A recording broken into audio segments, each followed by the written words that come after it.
É isso que está vivo nas universidades. Isso não quer dizer que eu subscreva todas as demandas e todos os passos do movimento estudantil. Eu já não sou mais estudante, quem tem que decidir sobre isso são os próprios estudantes. O professor não tem que opinar sobre isso.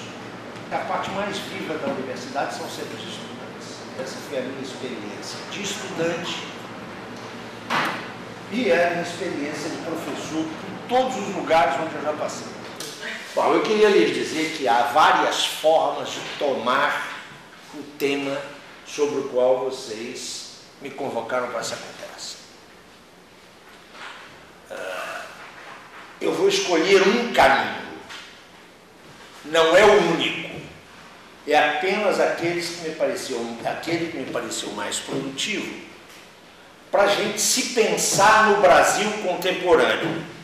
Então eu não vou, embora este caminho seja fecundo, esse que eu vou mencionar agora, eu não vou discutir com vocês as origens da universidade, como é que essa instituição que surge no século XI, em Bolonha, lá na Itália, como é que ela se configurou, como é que ela se transformou ao longo dos séculos, quando é que ela se laicizou, e ela só se laicizou com a Revolução Francesa, e como é que ela se tornou, eu não diria democrática, mas quando ela se tornou um pouco mais massiva. Ou melhor, quando ela passou a deixar de ser uma instituição puramente oligárquica e tornou-se permeável a classes e camadas da população não proprietárias. Quero dizer para vocês que esse é um processo, ao contrário do que a maioria das pessoas pensa, muito recente. É muito recente mesmo.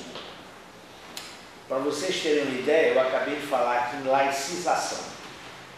Quando eu entrei na universidade, no ano da graça de Nosso Senhor Jesus Cristo, de 1966, eu entrei em março de 66, numa universidade pública, havia nas salas de aula todas um crucifixo. Legal, né? Uma universidade laica. Em princípio laica desde o século XIX, mas laica onde? Eu lembro para vocês que o Brasil formalmente é uma república laica. Sugiro a vocês que leiam a Constituição da República, que começa assim: nós, os representantes do povo reunidos sob a graça de Deus. Não se trata aqui de questionar a existência de Deus. Atenção, embora haja controvérsia quanto a ela. Não se trata de dizer isso, se trata de dizer que é preciso separar com muita clareza o espaço público, que deve ser laico, dos espaços privados, dos aparelhos ideológicos privados. Eu sempre retomo essa discussão, porque nós estamos vivendo, especialmente no Brasil agora, uma onda antilaica. Maiores informações com Eduardo Cunha. Nesse momento, a laicidade está sendo colocada em questão mais do que nunca. Nós temos um congresso onde há uma bancada evangélica. Não se trata, atenção, de impedir que os evangélicos ou quaisquer outras seitas religiosas ou confissões tenham plena liberdade de culto e plena liberdade de expressar as suas convicções religiosas. Isso deve ser garantido. Diria mais, numa democracia, isto tem que ser garantido. Entretanto, isto se dá sem comprometer, deve se dar sem comprometer a laicização e a laicidade do espaço público. Sempre gosto de me referir às pessoas com quem eu converso, aqueles países onde há uma tradição de laicidade. Vou lhes lembrar o México, do centro capitalista. O México é tão periférico ou semi-periférico quanto o Brasil. Mas o México viveu uma revolução. A primeira grande revolução do século XX não foi, como muita gente pensa, a Revolução Russa. Foi a Revolução Mexicana, de 1910, que criou um Estado laico. O que acontece quando o Papa vai ao México? E eu me refiro especialmente àqueles papas que gostavam de viajar, né, como aquele Papa midiático, João Paulo II. O Papa não é apenas um chefe espiritual, como vocês sabem. Né?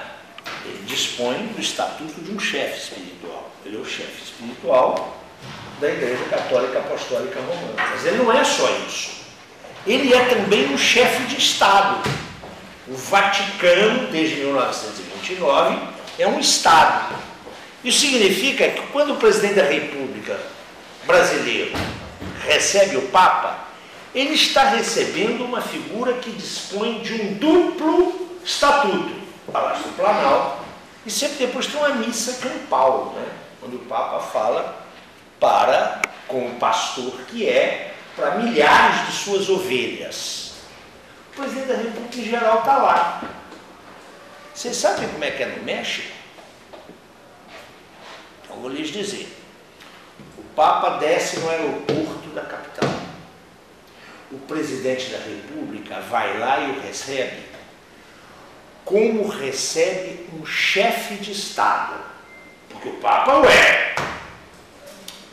Se o presidente da República quiser assistir à missa campal que o Papa sempre no México faz no Zócalo, que é aquela praça enorme que tem lá, vocês sabem o que o presidente da República tem que fazer? Ele pede licença do cargo, transfere o cargo ao seu imediato substituto legal, vai à missa, reza, se for católico, confessa e comunga, volta para o palácio e reassume a sua função. Ele não pode misturar, pela Constituição mexicana, ele não pode misturar o protagonismo de chefe de Estado com o de militante religioso, de crente religioso. Enquanto chefe de Estado, ele só é chefe de Estado. Dá para perceber a força da laicidade? Esse é o Estado laico. Eu fiz essa digressão a propósito da universidade. A instituição universitária se laiciza com a Revolução Francesa. Notem, ela surge no século XI. Ela só vai se laicizar no final do século XVIII. Ela só tem 2 séculos de laicidade. É pouco no conjunto da sua história. Mas eu não vou fazer esse caminho de discutir com vocês a história da universidade. Eu escolhi um outro caminho. E também, quanto a esse outro caminho, eu vou dar por suposto o conteúdo da expressão lutas sociais. Essa expressão está generalizada entre nós. Eu uso frequentemente, inclusive nos meus escritos. Penso que a gente deve tomar cuidado com essa expressão. Na verdade, aquilo a que ela deve se referir são as lutas das classes sociais. Se a gente perde de vista o caráter classista das lutas sociais, certamente perdemos de vista o conteúdo mais abrangente da expressão lutas sociais. Eu quero dizer que isso não é algo inocente nem menor. Atenção, isso não é um detalhezinho, não é pedantismo de um professor erudito. É porque essa discussão se encaixa numa visão conceitual das ciências sociais que tem trazido mais obscurecimento do que esclarecimento acerca dos debates. Então, antes de avançar, eu vou sinalizar o que está em jogo. Quando eu falo em lutas sociais, tão somente, sem ressaltar as determinações de classes, eu tendo a ver um movimento constitutivo de um capítulo ou de uma conjuntura das lutas sociais em termos poli- ou pluriclassistas, o que frequentemente é justificado. Certamente vocês se recordam daqueles movimentos que mexeram bastante com o nosso país entre junho, julho e um pouquinho do mês de agosto de 2013. Passeatas, o problema inicial dizia respeito à tarifa de ônibus, e logo isso se espalhou, e foi um movimento nacional. Eu participei, em pequena medida, de 2 passeatas aqui no Rio de Janeiro. E digo pequena medida, porque no dia 5 de agosto eu quebrei a perna e passei 90 dias engessado em casa. Mas até lá, junho e julho, eu participei disso. E vi que era um movimento claramente pluri- ou policlassista. Eu não fiz nenhuma pesquisa, atenção. Foi de observação e da leitura dos materiais veiculados pela imprensa. Curiosamente, eu vi muito pouco proletário nesse movimento, aqui no Rio de Janeiro. E me parece que isso foi mais ou menos generalizado. Isso não quer dizer que não houvesse trabalhadores. Atenção, havia um grande contingente de trabalhadores, comerciários, funcionários públicos, professores. A gente todo é trabalhador, mas não é proletária, não é operário, estrito senso. A esse tipo de movimento você pode chamar claramente de componente de uma luta social policlassista, pluriclassista. Mas quando nós perdemos a preocupação em determinar o conteúdo de classe, quando a gente começa a falar, notem, lutas sociais, nós temos que nos referir a todas as lutas sociais.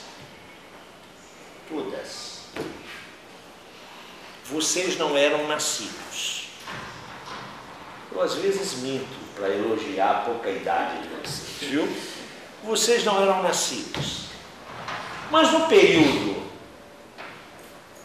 em que havia um parlamento constituinte nesse país, que estava elaborando o que seria depois a Constituição de 88, aquela que nos rege, houve amplas manifestações de trabalhadores, do movimento sindical, e as pessoas chamavam a isso de lutas sociais. Mas houve também uma série de manifestações da UDR. Vocês conhecem essa sigla? União Democrática Ruralista. Dirigida então por um jovem médico, que hoje é um senador da República, Ronaldo Caiado. E eu me lembro que especialmente os meus companheiros da esquerda se recusavam a vir nas manifestações da UDR em defesa do latifúndio, daquilo que hoje se chama agronegócio, da grande propriedade rural, contra a reforma agrária. Os meus companheiros de esquerda se negavam a ver ali luta social. Aquilo era uma luta social. O conceito de lutas sociais, se você não busca sua determinação de classe, tem que expressar tudo. Por que não? É claro que atrás disso está uma concepção aguada, uma concepção adocicada de sociedade civil. certamente todos vocês aqui, eu gostaria que não, mas certamente todos vocês aqui acham que é preciso lutar para fortalecer a sociedade. Contem comigo nesta luta. Eu não quero fortalecer a Fiesp, a Firjan. A Fiesp e a Firjan são elementos componentes da sociedade civil brasileira. Eu já acho que essa gente tem poder demais. Eu não quero fortalecê-las, não. Eu não participo da falsa ideia de que a sociedade civil brasileira tem se fortalecido nos últimos 30 anos. Que a sociedade civil brasileira era, na época do golpe cívico-militar de 1964, uma sociedade frágil. Quando a gente perde a determinação de classe, nós passamos a trabalhar com essas noções que são claramente liberais. A sociedade civil brasileira é extremamente articulada desde o final do século XIX. E por que eu estou falando final do século XIX? Porque é lá que surge a Sociedade Nacional de Agricultura. A Sociedade Nacional da Agricultura surge em 1893. Ela é a mãe da Confederação Nacional da Agricultura, também dirigida pela ministra Cátia Abreu. Nos anos 30, surge o complexo Ciesp-Fiesp, fortíssimo na década de 50, ajudou a depor o presidente da República, Getúlio Vargas, e participou ativamente da deposição do governo democrático e constitucional de João Goulart. Como é que essa sociedade civil é fraca? Não. O que é fraco nessa sociedade civil, embora venha se fortalecendo nos últimos 30 anos, são aquelas agências que, na sociedade civil, expressam os interesses das classes e camadas subalternas, dominadas e exploradas. Se eu não tenho essa clareza, eu vou esquecer que faz parte da sociedade civil a Firjan, Federação do Comércio de São Paulo. Eu acho que a sociedade civil é a Associação dos Cegos, o MST, o movimento GLS, estão enganados. É preciso considerar com rigor os conceitos e as categorias com as quais nós trabalhamos, porque senão a gente perde de referência a determinação essencial de classe social. É evidente que esses cuidados só têm sentido para aqueles analistas que consideram que a categoria classe social tem pertinência e tem significação no mundo de hoje. Esse é o meu caso.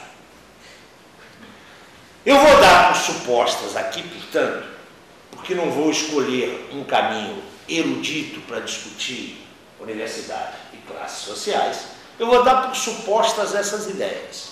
É simplesmente para que vocês saibam como é que eu me movimento em face de uma noção como essa de lutas sociais. Para mim, trata-se de lutas de classes sociais, salvo naqueles casos em que essas lutas são mesmo travadas por um movimento heterogêneo, heteróclito, compósito, sem uma determinação de classe precisa.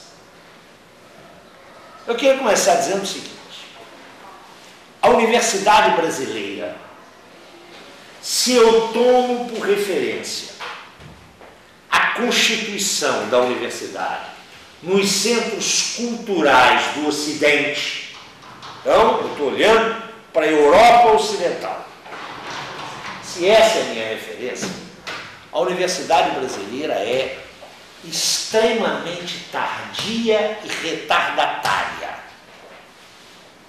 Tardia e retardatária. Mas não é apenas com relação aos centros da Europa Ocidental. Ela é tardia e retardatária no quadro do continente ou do subcontinente latino-americano. Quero lhes lembrar que no século XVII já estava consolidada a Universidade de San Marco, em Lima. Eu estou falando do século XVII. A Universidade de San Marco já estava consolidada.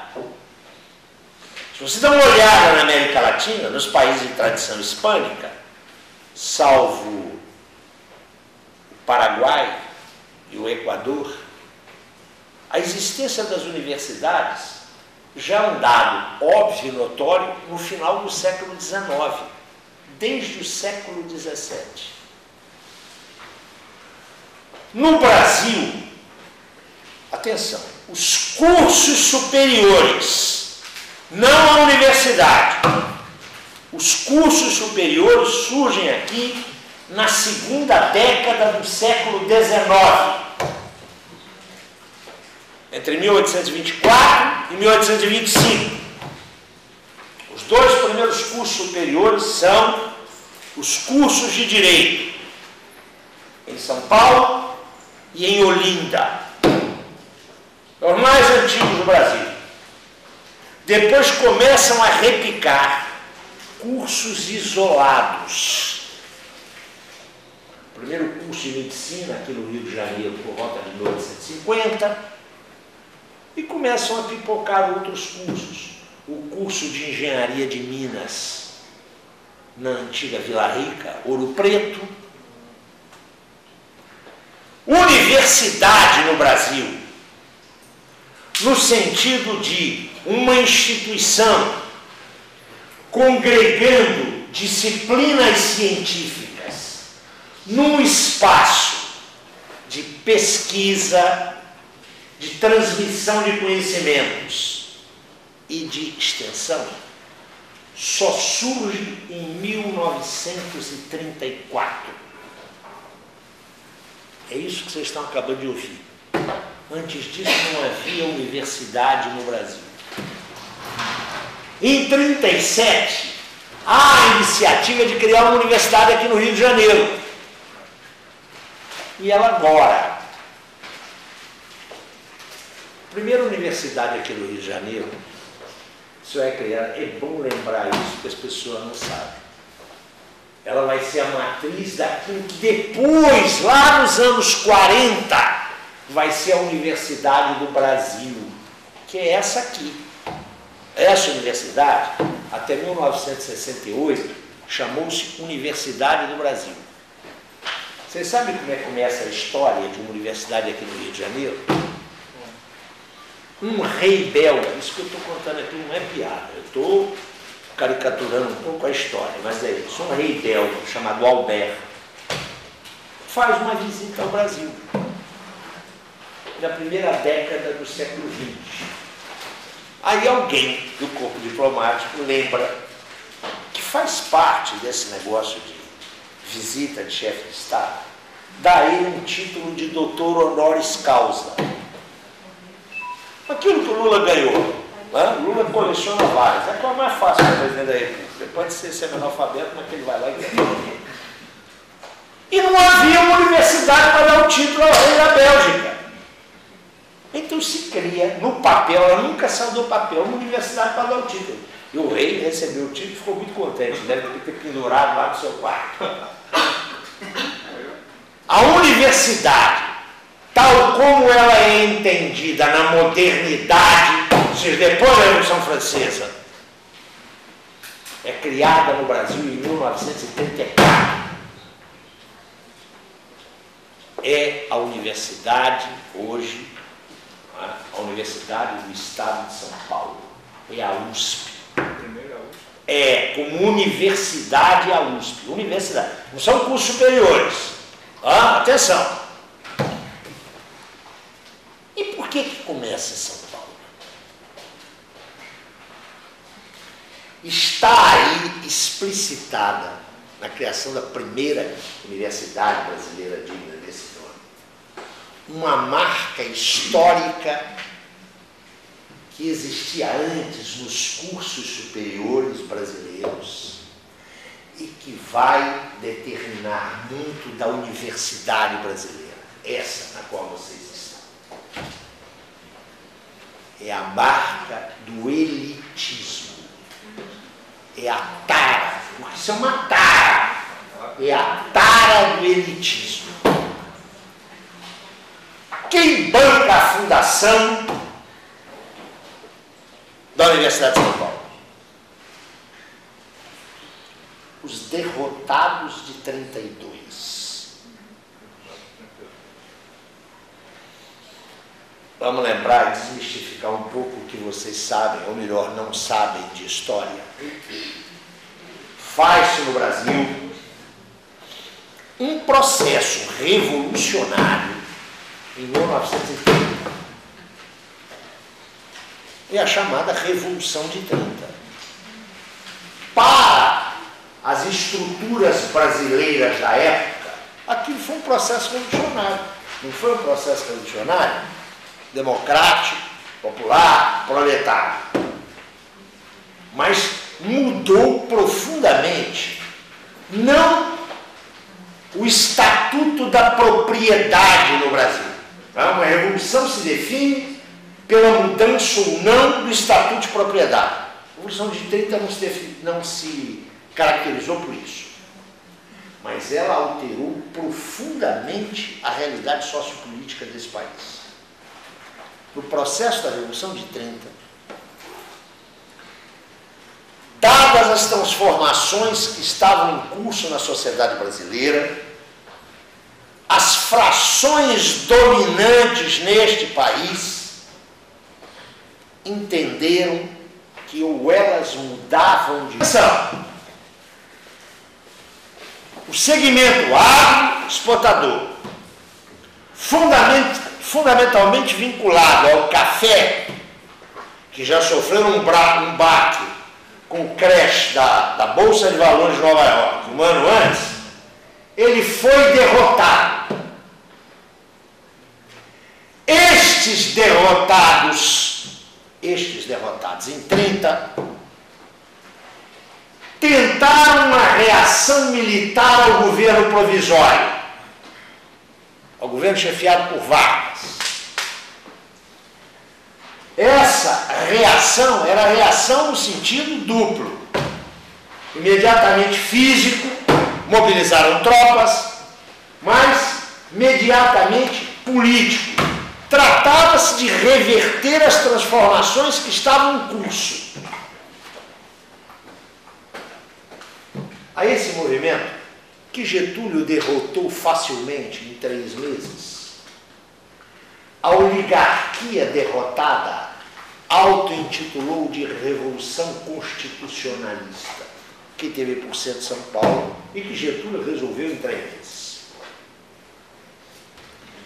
Todo ano, a 9 de julho, isso é uma avenida de São Paulo. Quem conhece São Paulo sabe, 9 de julho, o dia em que o governo do Estado faz homenagens aos heróis de 31. É feriado agora. Mas não é agora, não, já tem uma história. Impressionante. Isso é um movimento reacionário, restaurador. Seus líderes foram presos e exilados por curtíssimo tempo, porque Getúlio conciliou com essa gente toda. Mas essa gente aprendeu em 32. Nós não chegamos lá na base do porrete.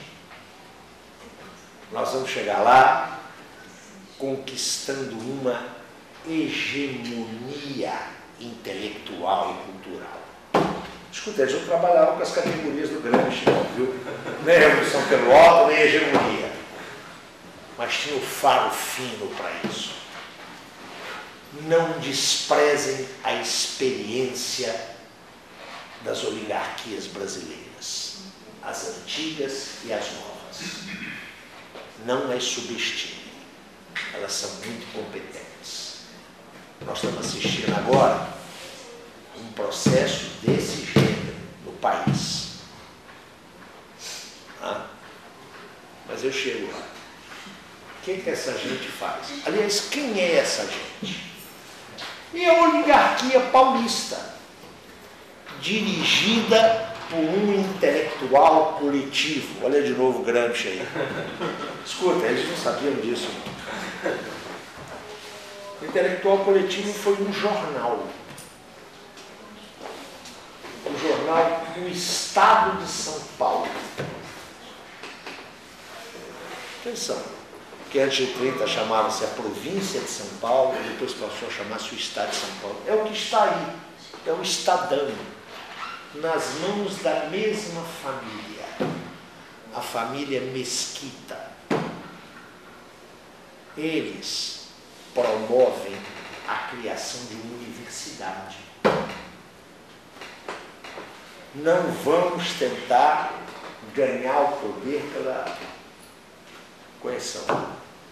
Nós vamos ganhar pela hegemonia. E assim surge, em 1934, 35, a USP. Todo mundo adora a USP aqui. Isso é legal, né? Oh, maravilha! A USP foi o instrumento da oligarquia derrotada para construir uma hegemonia política nesse país. E o fez. Eu quero só chamar a atenção para o papel do grande partido de oposição a Getúlio na época. Não era um partido político. Era o que hoje a gente chama de mídia. Era um jornal. Quero lembrar que esse jornal vai ter um papel essencial em 1964 e está tendo um papel essencial atualmente nos processos que nós estamos vivendo. A USP surge como a expressão do elitismo cultural. Ela surge como instituição pública. Atenção! Laica! Qualquer um pode estudar na USP. As aulas eram dadas em francês. Porque a maioria dos professores, originalmente, era de franceses. Se explica, não havia corpo docente aqui. E vieram excelentes professores, diga-se de passagem, excelentes professores. Imaginem vocês vêm aqui agora, né, para assistir uma aula minha em francês. Quantos estariam aqui? Ou em inglês? Olha como isso é democrático. A porta está aberta. Por que eu estou puxando aqui a origem da USP? Porque mostra uma característica que já vinha dos cursos superiores de antes e que vai se reproduzir na universidade que vem depois. O seu profundo elitismo. É um elitismo no processo de ingresso. Como é que você entra na universidade? E olha que está mudando nos últimos 10 anos. Né? Até 10 anos atrás era através do exame vestibular. Como vocês sabem, eu sou um homem já entrado nos anos, não é? Não sou jovenzinho. Desde os anos 80, eu dou cursos aqui pela América Latina. Vocês têm aqui nessa casa professores argentinos e uruguaios. A professora Gabriela, que estava lá fora, é uruguaia. Como é que é? A Argentina, que está trabalhando conosco. Silvina é argentina. Conversem com elas.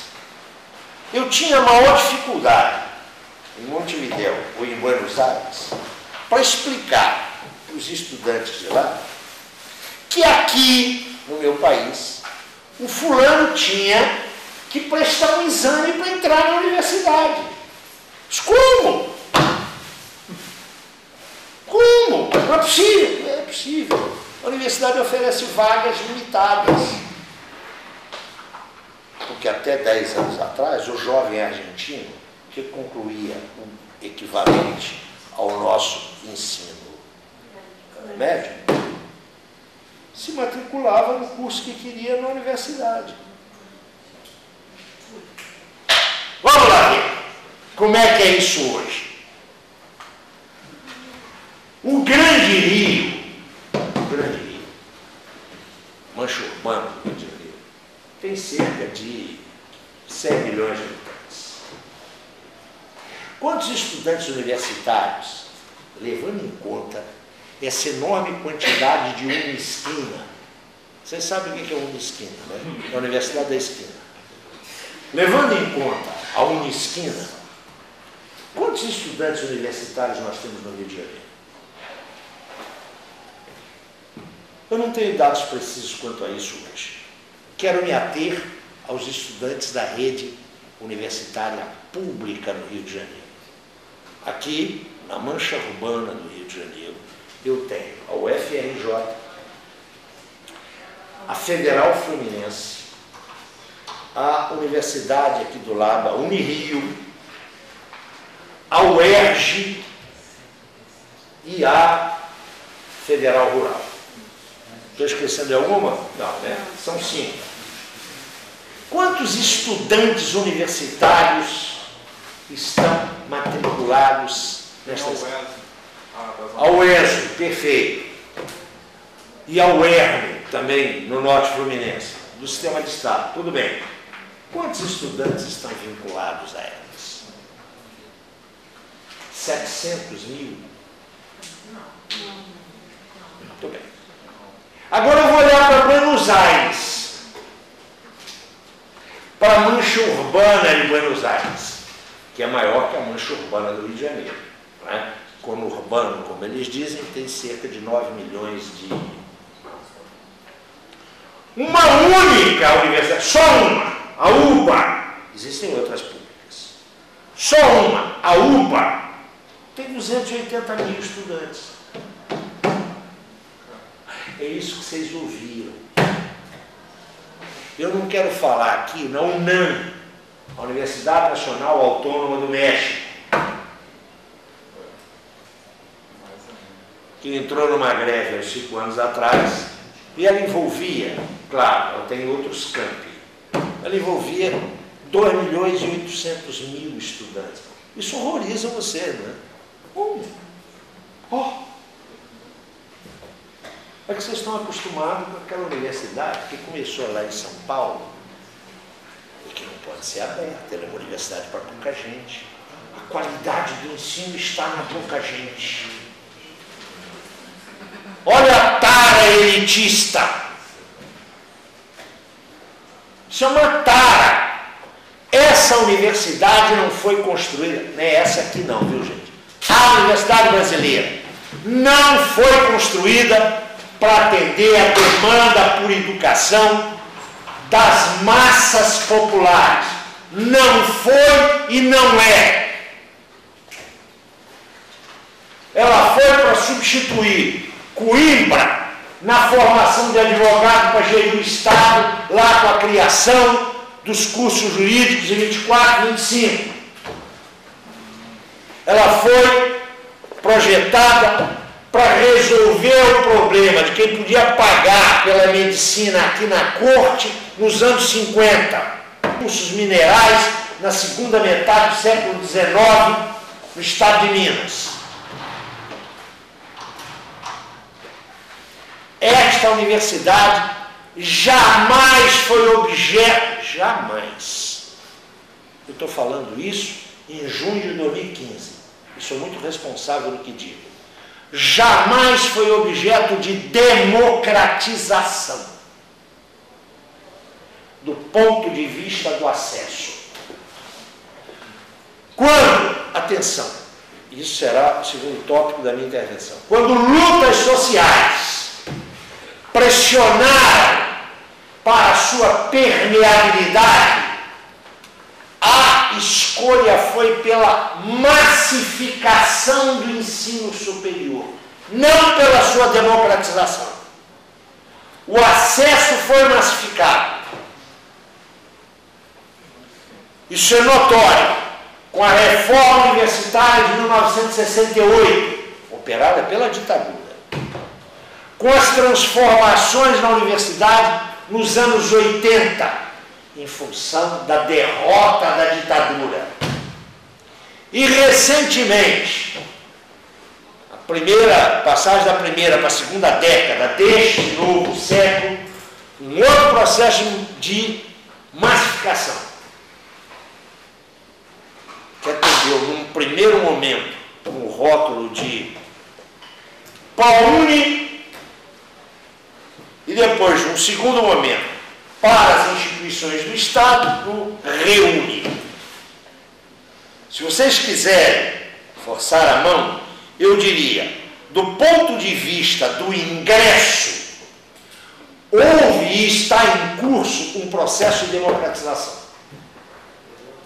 Mas esse processo é abortado, atenção, ele é abortado, porque não se segue a ele nenhuma consequência democrática. O que eu chamo de consequência democrática? Eu encontro formas de ampliar o acesso, enquanto ingresso, à universidade pública.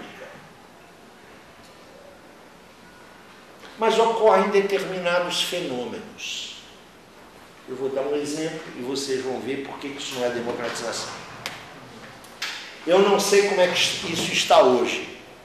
Eu estou fora da burocracia da escola, dessa escola, vou dar um exemplo dessa escola. Eu estou fora da dinâmica administrativa e burocrática dessa escola tem 4 anos. Mas até 4 anos atrás, havia um calendário escolar, estou me referindo aqui à graduação.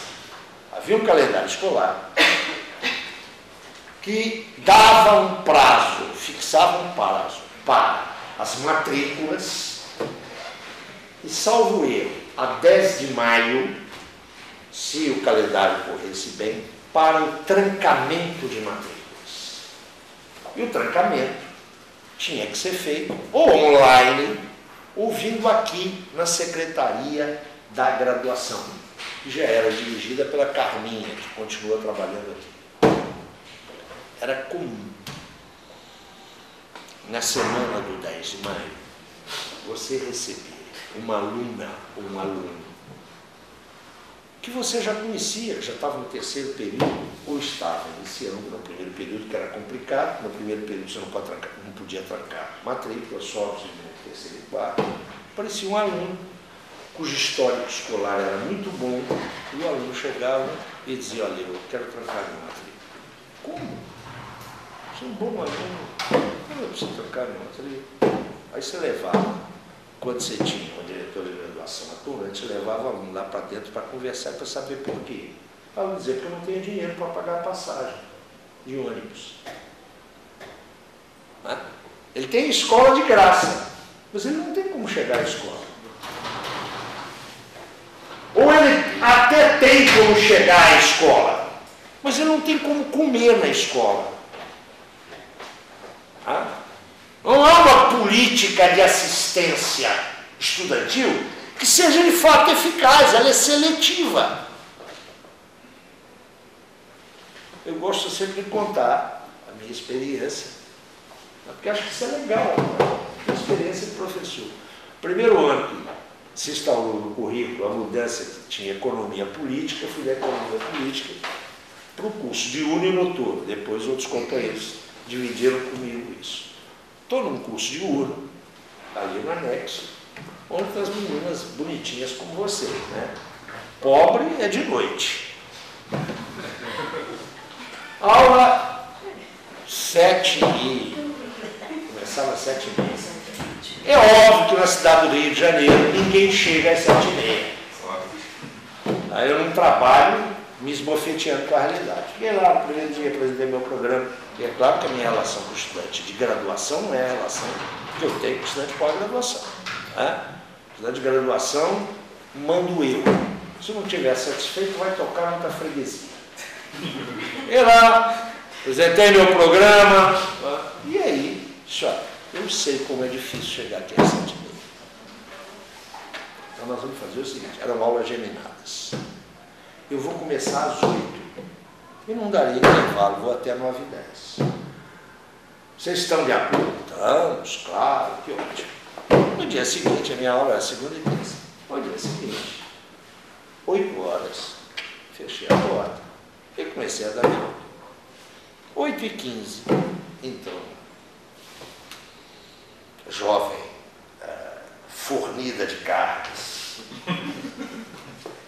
simpaticíssima, abriu a porta, entrou, eu parei de falar.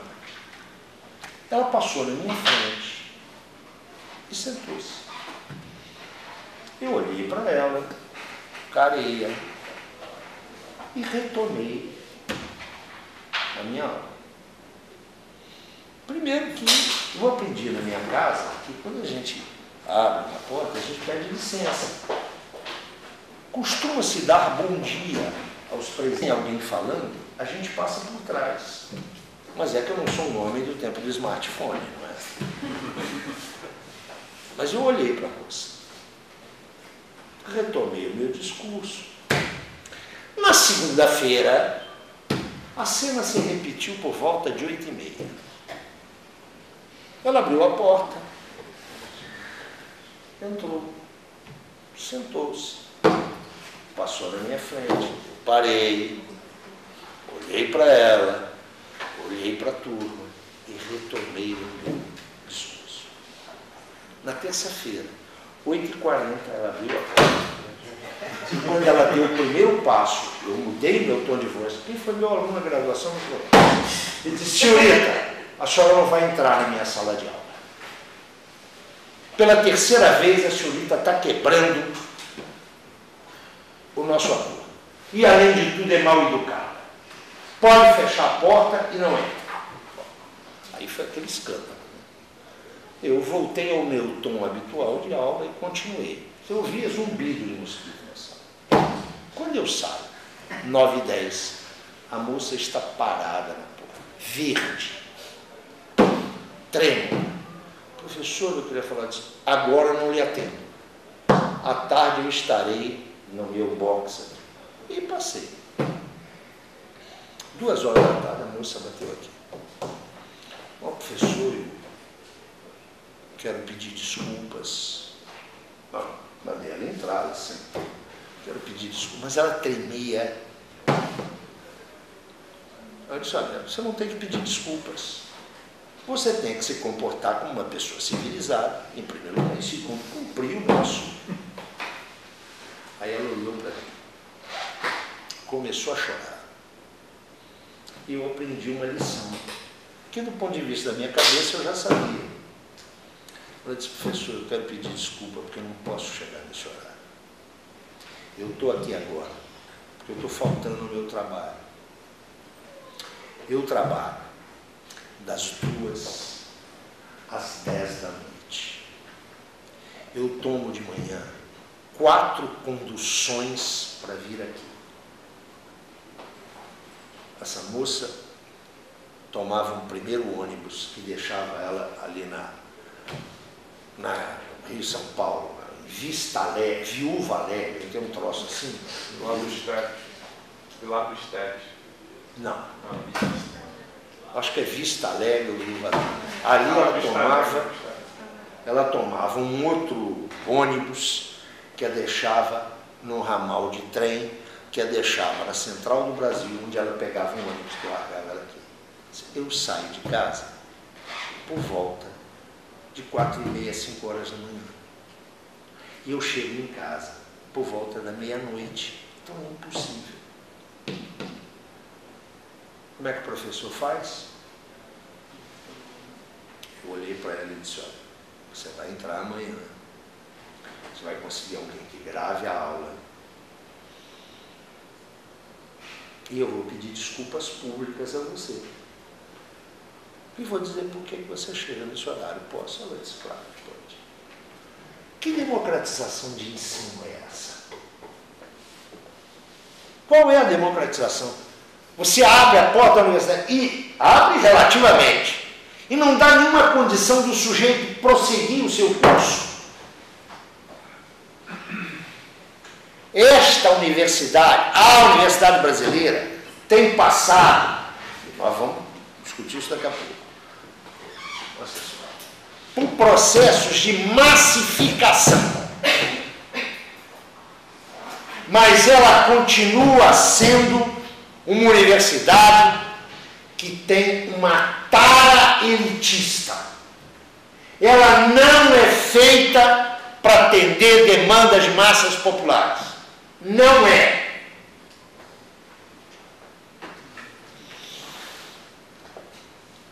Se nós não levarmos em conta isso na universidade, nós não vamos entender nada do que nós estamos passando aqui. Porque se ela não é democrática no acesso e na continuidade, é só olhar a taxa de evasão. Só olhar a taxa de evasão. Mesmo essa massificação tem dois níveis. O ProUni é uma ótima solução para os empresários privados da educação, que estavam com um problema de inadimplência enorme. Certamente, se os donos das empresas que exploram a educação superior tivessem que escolher por voto secreto o seu presidente da República, escolheriam Luiz Inácio Lula da Silva, com 99% de voto. Está se reduplicando uma coisa muito séria, que é um mecanismo profundamente antidemocrático. Como é que esse mecanismo funcionava? E ainda funciona até 10 anos atrás. O menino que saía da escola pública, aviltada, amesquinhada, só conseguia entrar numa escola particular. O menino que saía da escola particular, paga, é que conseguia o maior número de vagas, não todas, obviamente, na escola pública superior, que é que dá um ensino, obviamente, sério, perto daquilo que é dado nas escolas privadas. Agora, o ProUni resolveu esse problema, né? Para trabalhador e para pobre, universidade privada. Dá para perceber como é que esse mecanismo é um mecanismo perverso e que ele vai se metamorfoseando, mas ele vai tomando características novas que encerram o seu elitismo. O que é o REUNI? Eu só vi as instalações onde as universidades estão alojando os alunos do REUNI, e não só do REUNI, né? Não tem investimento físico. É um corpo docente que já entra nas novas normas do serviço público, né? Sem garantia de previdência universalizada, etc. É um quadro muito sério. Agora, o pior é que as estruturas internas das universidades, que se modificaram, porque acabou a ditadura, porque há processos hoje que são mais límpidos do que no passado. Você pode escolher o reitor, não é? Os servidores técnicos, os técnicos administrativos, o corpo discente participa desse processo. Nesse sentido, também houve um arejamento, e que nós não devemos subestimar. Mas onde é que está a autonomia financeira da universidade? Onde é que ela está? Sobretudo, atenção, qual é o controle social sobre a universidade? E aqui é bom colocar um problema que a minha eterna penimba com o movimento estudantil, com quem eu sempre tive as melhores relações, mas eu tenho posições muito claras, claríssimas. Posso estar equivocado. O movimento estudantil confunde democratização da universidade com universalização do voto. Essa confusão é fatal. Ela é fatal.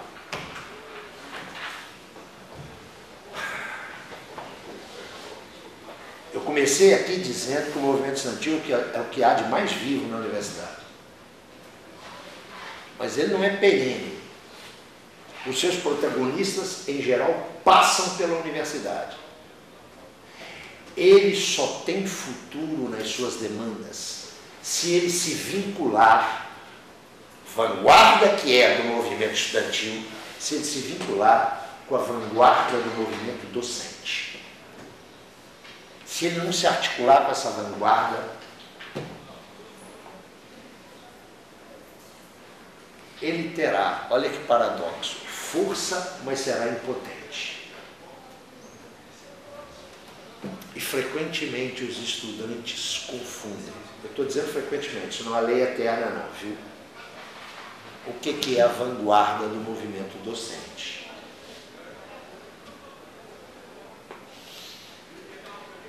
Eu vou tentar explicar de maneira fácil, porque eu sei que isso toca vocês. Toca especialmente o pessoal da graduação, mas quem está na pós vem da graduação relativamente há pouco tempo. Eu sou contra, Zé Paulo Neto, que tem uma filiação política notoriamente conhecida, e da qual me orgulho muito. Eu sou um militante de base do PCB.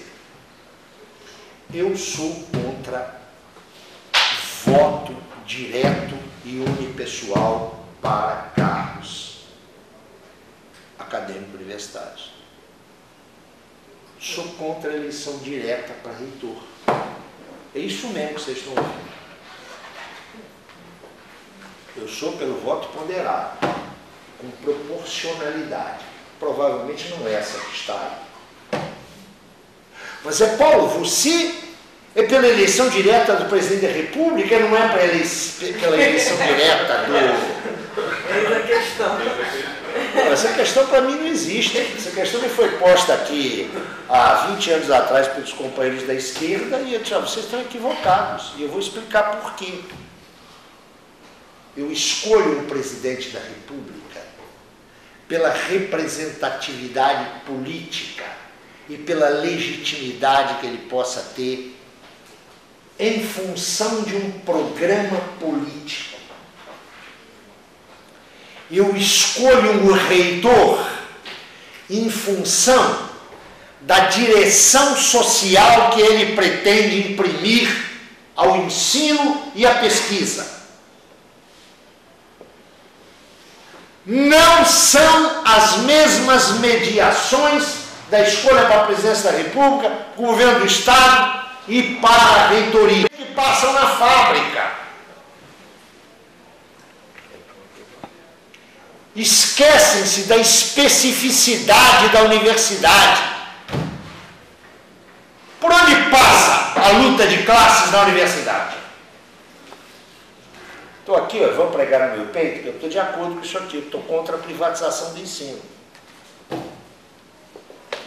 Eu estou contra as organizações sociais terceirizadas que vão controlar os hospitais universitários.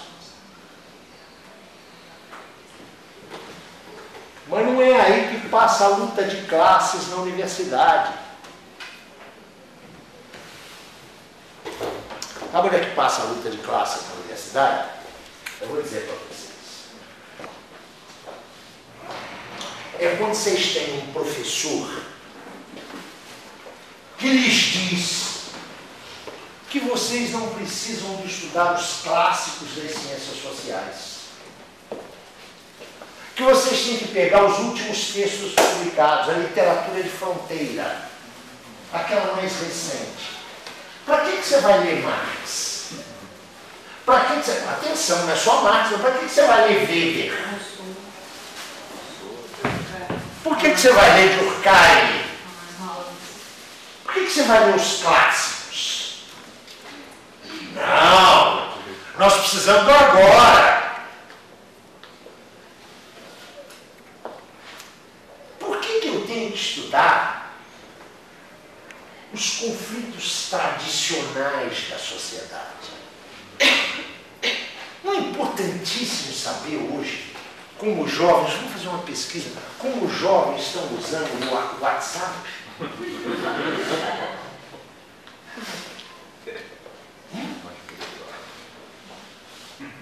A luta de classe na universidade passa pela direção social que você dá ao ensino, à pesquisa e à extensão.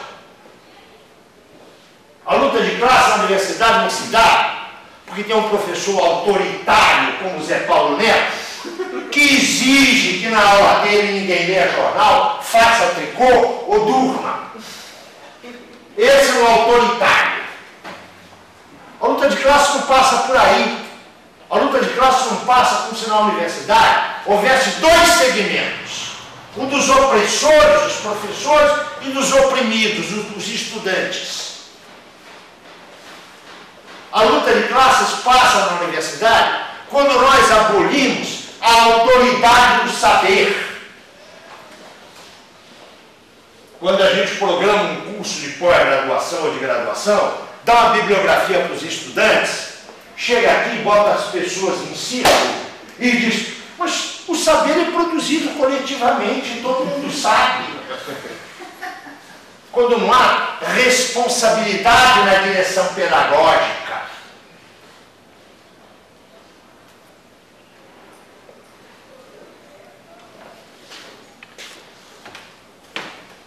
A luta de classes, nós estamos falando aqui de universidade e lutas sociais, ela não passa por mecanismos puramente eletivos.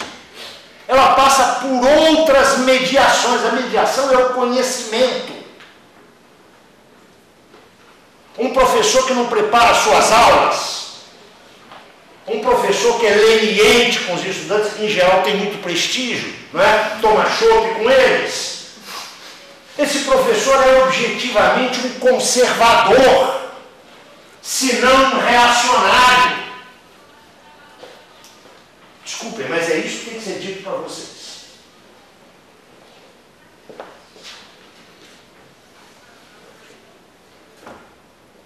Nós não resolveremos a tara elitista da universidade se introduzirmos nela a tara do democratismo.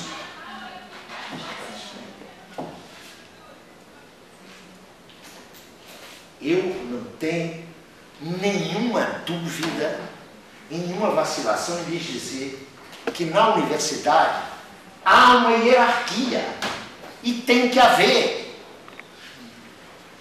E essa hierarquia não pode ser uma hierarquia fundada na origem social, não pode ser uma hierarquia fundada na posição social. Ela tem que ser uma hierarquia fundada na magnitude dos conhecimentos.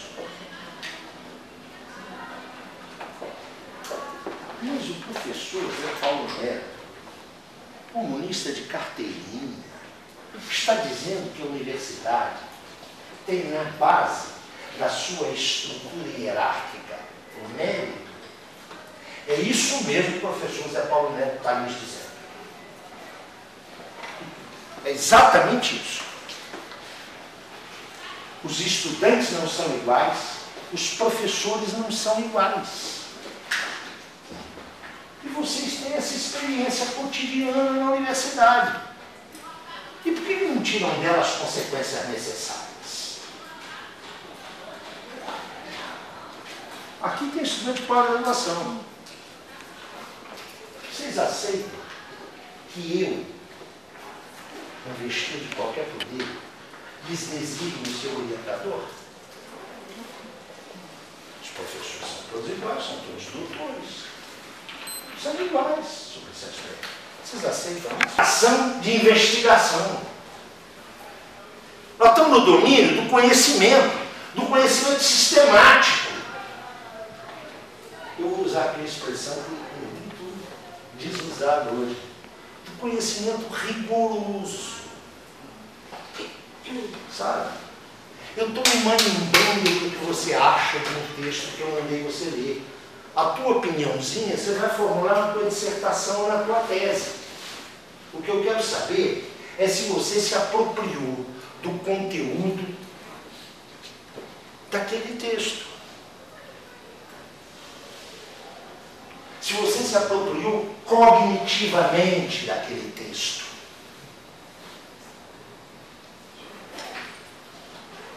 É verdade, vocês estão falando com um professor do século passado. É isso mesmo. Mas é bom a gente ver como é que o século passado ainda está ali pertinho, que é 15 anos só, né? Deixa eu dizer para vocês. Uma universidade democrática não é aquela apenas que elege direta e unipessoalmente os seus gestores. É evidente que a gestão acadêmica tem que ser controlada. Ainda vou falar, eu sei que eu estou avançando no meu tempo, mas pessoal, com mais 10 minutos a vocês. Ela tem que ser controlada socialmente. Mas há que qualificar esse controle. Creio que não exista no Brasil hoje uma universidade socialmente mais controlada que a UFRJ.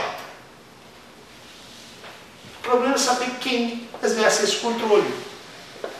Eu dou uma chegadinha ali no fundão, eu vejo lá Petrobras, entro no laboratório de pesquisa e o cara me diz: o que me foi dado pelo laboratório X. Essa universidade é controlada socialmente. Não é controlada por sindicatos.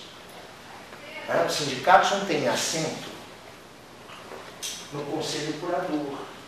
Representantes sindicais. Tem assento no conselho curador? Não. Dê uma olhada no conselho curador da UFRJ. Quem controla a UFRJ também não é essa entidade tão querida pelo Carlos Alberto Sardenberg, tão democrática, segundo o Paulo Guedes, tão elogiada, segundo o Rodrigo Constantino. Não é o mercado. Meia dúzia de monopólios.